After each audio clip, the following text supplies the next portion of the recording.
ಮೈಸೂರಿನ ಮಾಜಿ ಸಂಸದ ಪ್ರತಾಪ್ ಅವರು ಮೋಸ್ಟ್ಲಿ ಅವ್ರ ತಂದೆ ತಾಯಿಯವರು ದೈವ ಭಕ್ತರಿರಬೇಕು.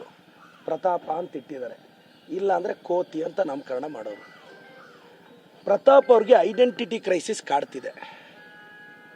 ನಾನು ಅವ್ರನ್ನ ಸಿಂಹ ಅಂತೆಲ್ಲ ಕರೆಯಲ್ಲ. ಸಿಂಹ ಅಂದರೆ ಗರ್ಜಿಸಬೇಕು, ಬಾಯಿ ಬಡ್ಕೋಬಾರ್ದು. ಪ್ರತಾಪ್ ಅವ್ರಿಗೆ ಐಡೆಂಟಿಟಿ ಕ್ರೈಸಿಸ್ ಅಂದರೆ ಏನು ಗೊತ್ತಾ ಸರ್?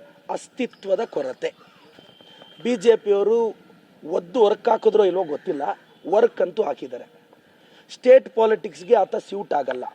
ಅಷ್ಟು ಅಹಂಕಾರ, ಅಷ್ಟು ದುರಹಂಕಾರ ಇದ್ದರೆ ಸ್ಟೇಟ್ ಪಾಲಿಟಿಕ್ಸಲ್ಲಿ 10,000 ಓಟು ಬರಲ್ಲ. ಅಂಬಲ್ಲಿದ್ದವನೇ ಸ್ಟೇಟ್ ಪಾಲಿಟಿಕ್ಸಲ್ಲಿ ಮೇಲೆ ಬರ್ತಾನೆ.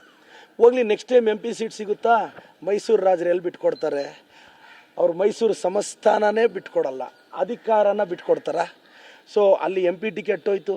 ಆ ಕಡೆ ಯತ್ನಾಳ್ ಸಾಹೇಬರು ಮಿಸ್ಕಿದ್ರೆ JCB ಅಂತಾರೆ, ಈತ ನೋಡಿದ್ರೆ ಯೋಗಿ ಆದಿತ್ಯನಾಥ್ ಅಂತಾರೆ. ಬೆಟರ್ ಇವರಿಬ್ಬರು UPL ಕಂಟೆಸ್ಟ್ ಮಾಡೋದೇ ಬೆಟರು. ಕರ್ನಾಟಕ ರಾಜಕಾರಣದಲ್ಲಿ ಇವ್ರಿಗೆ ಭವಿಷ್ಯನೇ ಇಲ್ಲ. ಪ್ರತಾಪ್ ಅವರೇ, ಚಾಮುಂಡಿ ತಾಯಿನ ನಿಮಗಿಂತ ಜಾಸ್ತಿ ಆರಾಧಿಸೋರು ನೀವು ಶ್ರೀರಾಮಚಂದ್ರನ ಸೀತೆ ಮಾತನ್ನ ನೋಡೋಕ್ಕೆ ಅಯೋಧ್ಯೆಗೆ ಹೋಗ್ತಿರೇನೋ, ನಾವು ನಮ್ಮ ಮನೆಯಲ್ಲಿರೋ ನಮ್ಮ ತಾಯಿಯಲ್ಲಿ ಸೀತಾದೇವಿಯನ್ನು, ನಮ್ಮ ತಂದೆಯಲ್ಲಿ ಶ್ರೀರಾಮಚಂದ್ರನ ನೋಡ್ತಕ್ಕಂಥ ಹಿಂದೂಗಳು ನಾವು.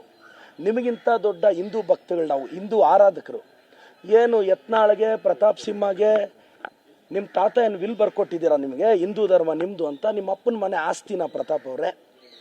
ನೀವು ಏನೂ ಆಗಲ್ಲ ರಾಜಕಾರಣದಲ್ಲಿ. ಸಿದ್ದರಾಮಯ್ಯ ಸಾಹೇಬ್ರ ಬಗ್ಗೆ ಮಾತಾಡ್ತಾ ಇರ್ತೀರ. ಕೋರ್ಟ್ಗೆ ಹೋಗಿ ಕೇಸ್ ಹಾಕಿದ್ದಾರೆ. ನೆಟ್ಟಿಗೆ ಕೇಸ್ ಹಾಕೋಕ್ಕಾದರೂ ಬರುತ್ತಾ? ಆರ್ಟಿಕಲ್ 25, 26 ಮೆನ್ಷನ್ ಮಾಡಿದ್ದಾರೆ. ನಾನು ಮಾತಾಡಿದ್ರೆ ನನ್ನ ಮೇಲೆ ಸ್ಟೇ ತರಕ್ಕೆ ಹೋಗ್ತಾರೆ. ಲಕ್ಷ್ಮಣನ ಮಾತಾಡಿದ್ರೆ ಲಕ್ಷ್ಮಣ್ ಮೇಲೆ ಸ್ಟೇ ತರಕ್ಕೆ ಹೋಗ್ತಾರೆ. ಈಗ ನಾನು ಬೈದಿದ್ದೀನಾ, 3ನೇ ಡಿಫಾಮೇಷನ್ ಆಗ್ತಾನೆ. ಒಂದು ಡಿಫಾಮೇಷನ್ ಅಲ್ಲಪ್ಪ, ನಿನ್ನನ್ನು ಯಾವನೂ ಬೈಬಾರ್ದು, ನೀನೆಲ್ಲರೂ ಬೈಬೇಕಾ? ಅಟ್ಲೀಸ್ಟ್ ಸರ್, ಪತ್ರಕರ್ತರಿಗಾದರೂ ಗೌರವ ಕೊಡಬೇಕಲ್ಲ. ನನ್ನ ಪತ್ರಕರ್ತರನ್ನು ಬಾಯಿಗೆ ಬಂದಂಗೆ ಬೈದಿದ್ದಾನೆ. ನೀವು ಮೈಸೂರು ರಿಪೋರ್ಟರ್ಸ್ನ ಕೇಳಿ ನೋಡಿ ಸರ್.